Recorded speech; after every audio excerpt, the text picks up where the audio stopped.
some states. Your number one station. 91.7 Prestige FM. While in some states, it is the same old story. Some pathetic stories coming from some states where these local government elections were held, all in a bid to stick within the framework of the autonomy given by the federal government, which makes it mandatory for states to ensure that a local government election is held, and so that their federal allocation will be sent down to them.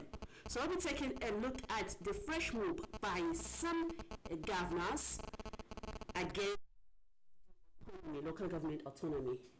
This is our focus this beautiful Monday morning in the program Nigeria Today. You can be part of the program by calling through the number 09038808883. That is 09038808883. You can post your comments on our Facebook page, Prestigefm91.7mx. And we're streaming live on our Facebook page, Prestigefm91.7mx. And of course on YouTube channel, Prestigefm91.7mx. And on radio app, prestigefmradio.org.ng. Dr. Muhammad Dantalali, you're welcome to the program. Thank you so much, and good morning, our team and listeners. Okay, local government autonomy here and there. Let's start with the elections and, of course, the battle here and there in some states. Some are saying that the tenure of local government chairmen have expired. They are yet to get a clearer picture of how things will be run in some states. While in some states, they have already taken the bull by the horn in conducting elections in their local governments, although some with mixed feelings here and there because of the ways and manners that these elections were held. On Saturday, local government elections were held in more than 3 states in the country. Let's have a review of that. Then we'll come back and, of course, look at how some governors are working against this autonomy, local government autonomy. Yes, the local government autonomy has been a recurring decimal right from time, since the creation of local government through the local government reforms guidelines of 1976. By 1979, the Nigerian government created the first set of local government, and since then it has always been a dilly-dallying affairs on the distinct characteristics of what a local government should be and what it ought to be.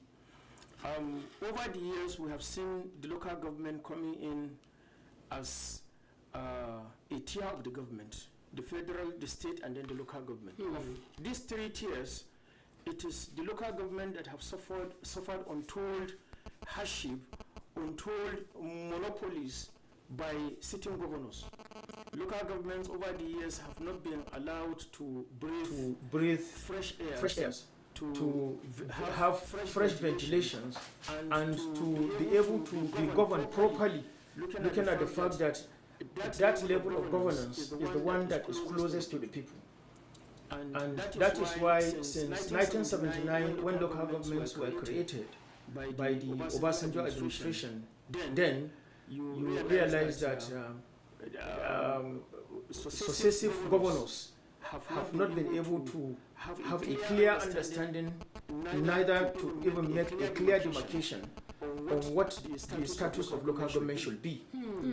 Local governments were only meant to be under the supervisions of sitting governors, looking at the fact that the local governments are domiciled in the states where the governor is the number one administrator.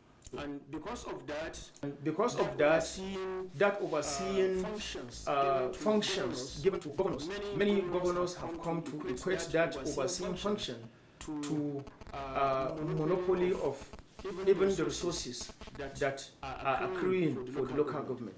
And that is why every month when there is the revenue allocation for the 3 tiers of government, you realize that what is accruing to local government have always been monopolized by sitting governors. And this have always remained so. It was only between 1986 and of course 1993 that we've seen local governments having some respite when the Babangida administration came to give a whole new definition of what local government should be and ought to have been. During that period, Babangida ensured that local governments received their applications directly from the federal government. And he ensured that local government administrators then were able to not only access their funds from the local government, from the federal government, but also monitoring mechanisms to ensure that local governments utilize what is accruing to them as revenues from the federal allocation. And since Babangida stepped aside in 1993, we've seen the local government regressing again into that state of oblivion, of that separation by sitting governors. And since 1999 to date, sitting governors have ensured that local governments never had the normal breath like all other tiers of government. And that is why we have seen a situation where local governments are simply given envelopes by sitting governors to pay salaries and have some little change as overhead. Now these envelopes that are being handed over to local government chairmen have not allowed them to do anything. And that is why many of them have relied heavily on internally generated revenue within the local government itself, from the markets and local shops around the local government. And that is why you see a council chairman can't do anything apart from simple renovations. Sometimes, in some cases, even renovations are clearly impossible. And that is why sometimes when you even visit local government secretariat, you realize that even furniture such as seats and tables and chairs have eluded some local government. Some local government buildings are in a sorry state. Many things that are there that are attended to. And over the years, the Constitution has declared that the 1999 Constitution as amended has stated clearly that only elected council chairmen are entitled to federation allocation. And in some states, you can see that some governors have come in 8 years, they've not conducted elections. And what this means is that administrators are appointed, and because administrators are appointed, they have a complete monopoly of what is coming to those local governments.